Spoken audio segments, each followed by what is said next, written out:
never said a mumbling word. His blood came trickling down, and he never said a mumbling word, not a word, not a word, not a word.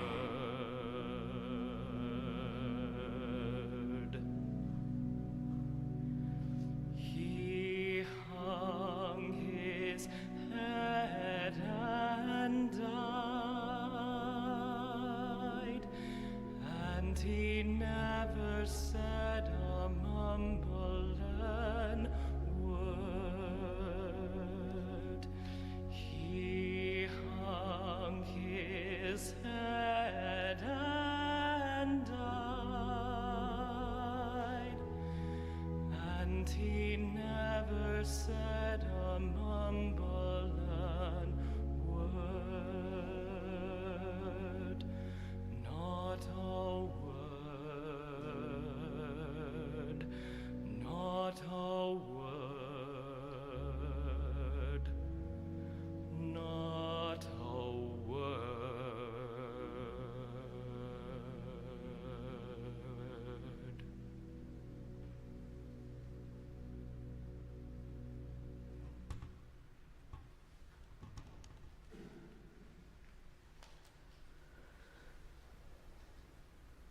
Early in the morning, all the chief priests and the elders of the people reached the decision to have Jesus put to death. They bound him, led him away, and turned him over to Pilate, the governor. Jesus was brought before the governor. The governor said, "Are you the king of the Jews?" Jesus replied, "That's what you say." But he didn't answer when the chief priests and the elders accused him. Then Pilate said, "Don't you hear the testimony that they bring against you?" But he didn't answer, not even a single word. So the governor was greatly amazed. It was customary during the Passover, or for the festival, for the governor to release to the crowd one prisoner, whomever they might choose. At that time, there was a well-known prisoner named Jesus Barabbas. When the crowd had come together, Pilate asked them, "Whom would you like me to release to you? Jesus Barabbas, or Jesus, who is called Christ?"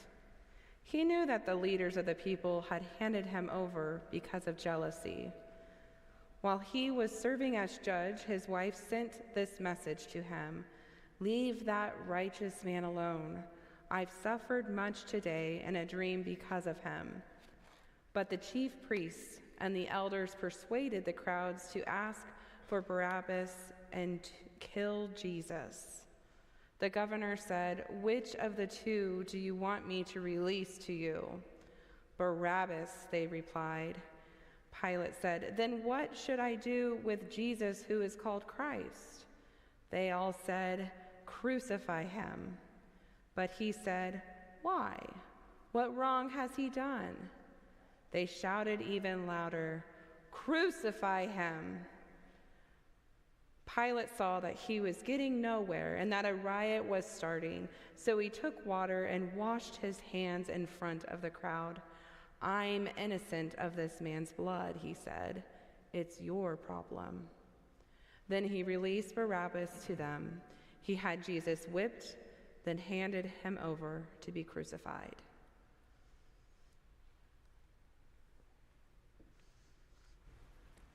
The governor's soldiers took Jesus into the governor's house, and they gathered the whole company of soldiers around him. They stripped him and put a red military coat on him. They twisted together a crown of thorns and put it on his head. They put a stick in his right hand. Then they bowed down in front of him and mocked him, saying, "Hey, King of the Jews!" After they spit on him, they took the stick and struck his head again and again. When they finished mocking him, they stripped him of the military coat and put his own clothes back on him. They led him away to crucify him. As they were going out, they found Simon, a man from Cyrene. They forced him to carry his cross. When they came to a place called Golgotha, which means skull place, they gave Jesus wine mixed with vinegar to drink. But after tasting it, he didn't want to drink it.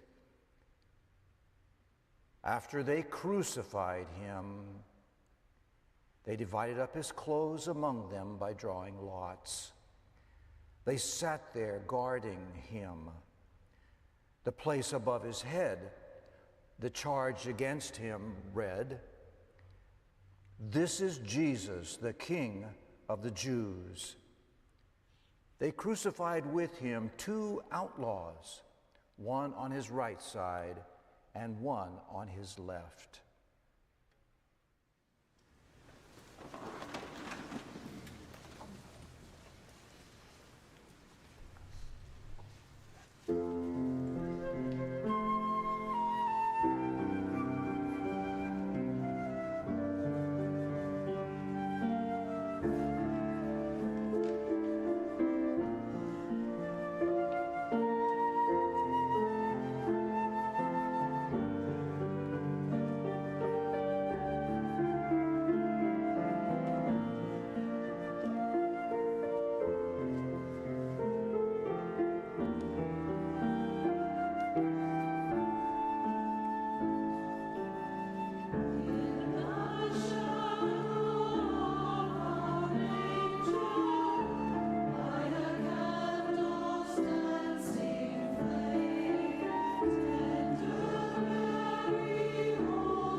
From noon until 3 in the afternoon, the whole earth was dark.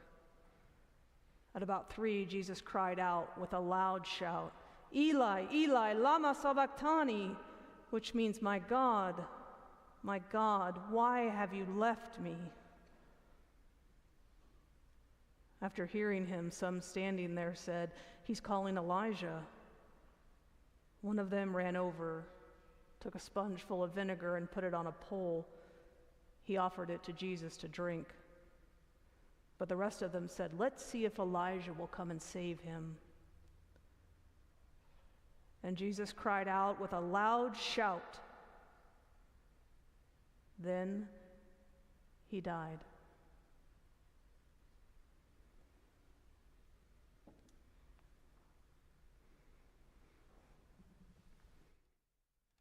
That evening, a man named Joseph came. He was a rich man from Arimathea who had become a disciple of Jesus. He came to Pilate and asked for Jesus' body. Pilate gave him permission to take it. Joseph took the body, wrapped it in a clean linen cloth, and laid it in his own new tomb, which he had carved out of the rock. After he rolled a large stone at the door of the tomb, he went away.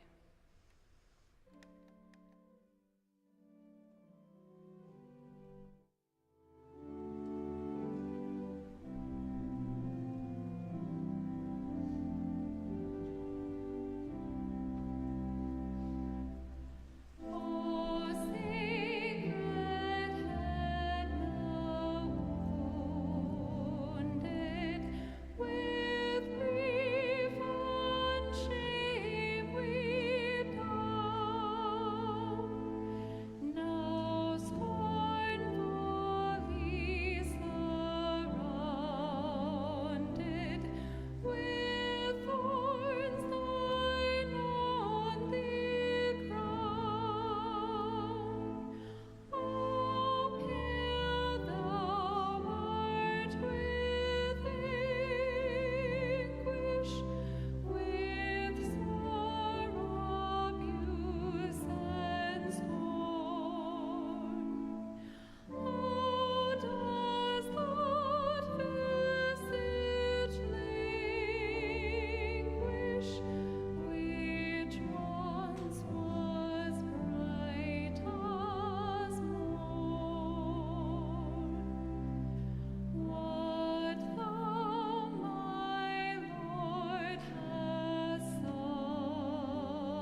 For one brief moment in history, the eternal light did go out. With a dead Christ, there is nothing left to say.